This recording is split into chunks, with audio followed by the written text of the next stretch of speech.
Do you want to know how to be a better parent? Well, you're not alone. I'm Nicholeen Peck, and I teach all over the world about parenting, good communication, family relationships, and I teach through the lens of the principle self-government.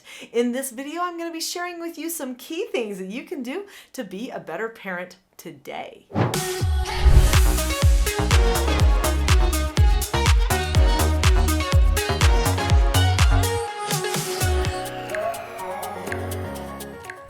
First, let's talk about how we see our parenting and see if there's any ways that we can improve in the way we're visualizing what we're doing while raising these children. And then let's see if there's some things that I can give you that you can use today in your family. What we think about our parenting has a huge impact on whether we are good at it or not. The mindset that we have about our parenting makes a huge difference. So if you think of parenting as hard, as a drudgery, as it takes a lot of effort, nobody appreciates you, all that kind of stuff, then it is going to be hard, a drudgery, and probably a lot of people are not going to feel very appreciative toward you. So please remember that. When you want to feel good about your parenting, you've got to change the thoughts that are going on inside your head about it.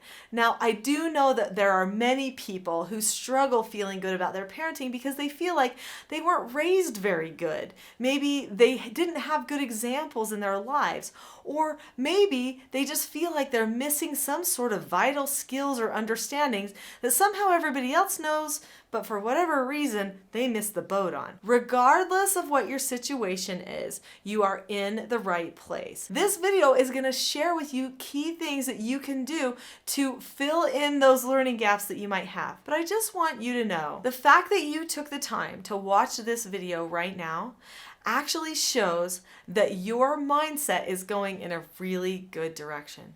Don't beat yourself up because of past mistakes. Spending our time talking about all the things we wish we would have done better does not actually help us improve. Those things just tear us down.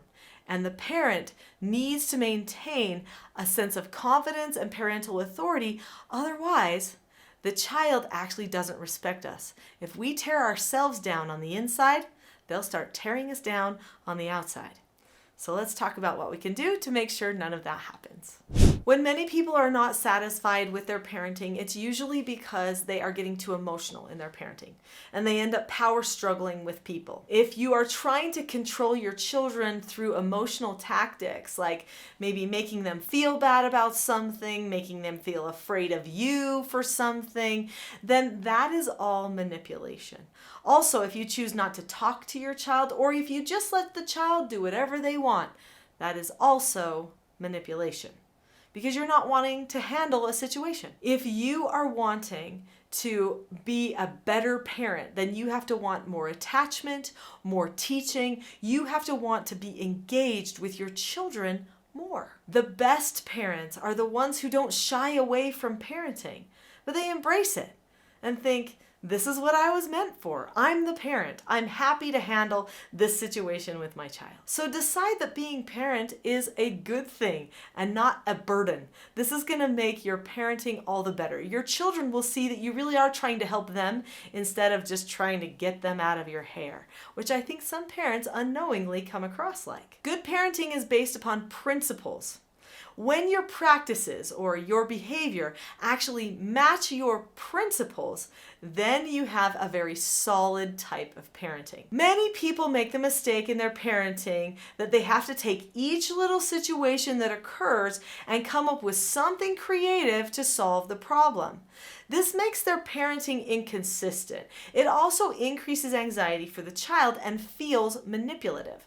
This is not principled. If you are manipulating your child, you're not being principled. Instead, you're just being emotional, which is not a good way to start any sort of a teaching interaction, because your children will leave the prefrontal cortex, which is the part of the brain that does all of the logical processing, as soon as you get emotional or manipulative in any way. And they will go to midbrain, maybe even back brain. When they are not in front brain, they have less capability of being able to solve their problems and think clearly. If you want your children to solve their problems and not do the same thing again, you've got to keep them in front brain, which means that you need to have your behavior, your words, your practices match principles that resonate with truth in the child.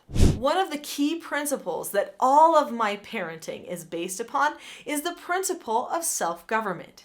Self-government is being able to determine the cause and effect of any given situation and possessing a knowledge of your own behaviors so that you can control them. What that means is that you acknowledge the type of person you ought to become, and then you make a plan for how to become that sort of person. Then, as you go throughout your days, you stop and you evaluate. You analyze to see if you really truly are becoming that type of a person that you want to be. And if the answer is yes, then great, you praise yourself and carry on. But if the answer is no, then you self-correct. That's what a self-governed person does. Now, children don't initially self-correct very often, so that has to be trained. Who trains that? The parents. The parents teach the child how to govern themselves, and we do that with a certain kind of a tone and a certain kind of structure. Let's talk about what that tone and structure look like, but before we do, click that subscribe button now. There are so many great videos on this channel that come out daily to help you improve in your parenting.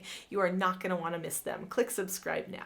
Basically, when a person self-governs, there is a 3-step process that they go through again and again and again. The 3-step process is to make a plan, to follow through with the plan, or at least the best you can, and then to follow up on your progress. Now, what does that look like when you are actually self-governing yourself as a parent with your children?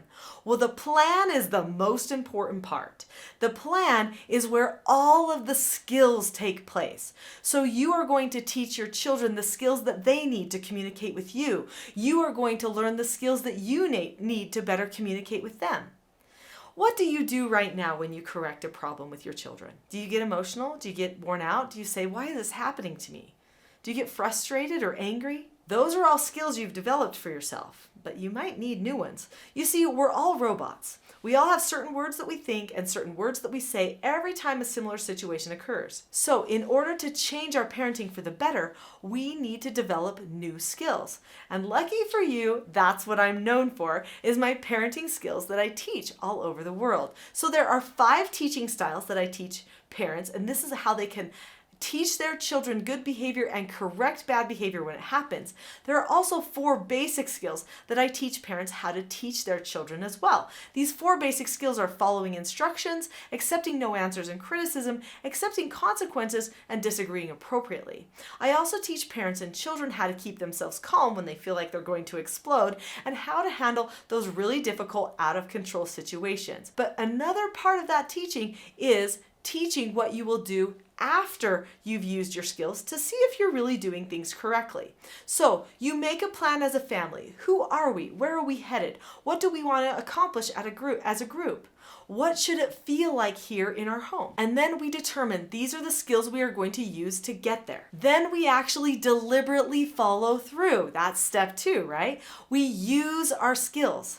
And then after we use the skills, or didn't, we evaluate our actions. So this is where we follow up.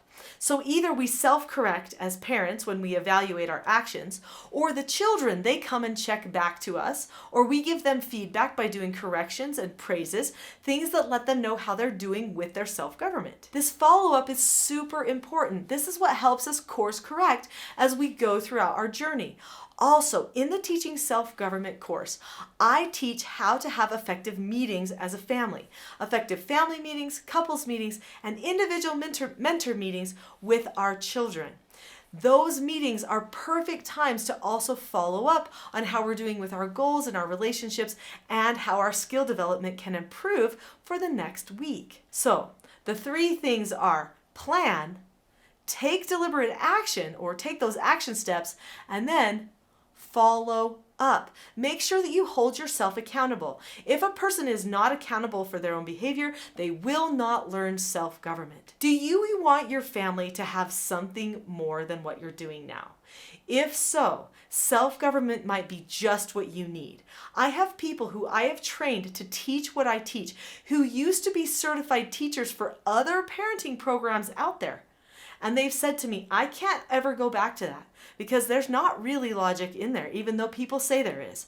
Or that doesn't feel very loving, even though people say it's supposed to. I can't do that, not now that I know the skills that really will lead people to have good, logical conversations with their children, to help develop the prefrontal cortex, and that will increase the love and the bond in the relationships. This might be exactly what you need in your family to strengthen your family and their relationships with you. Since you have stayed to the end of this video, I would like to give you a free class. On this channel, there is a full-length class called The Not-So-Known Secret to Parenting Success. In that video, you will learn many of the skills that I have been talking about so far today and much more. Click on the link to The Not-So-Known Secret to Parenting Success now. I will see you there.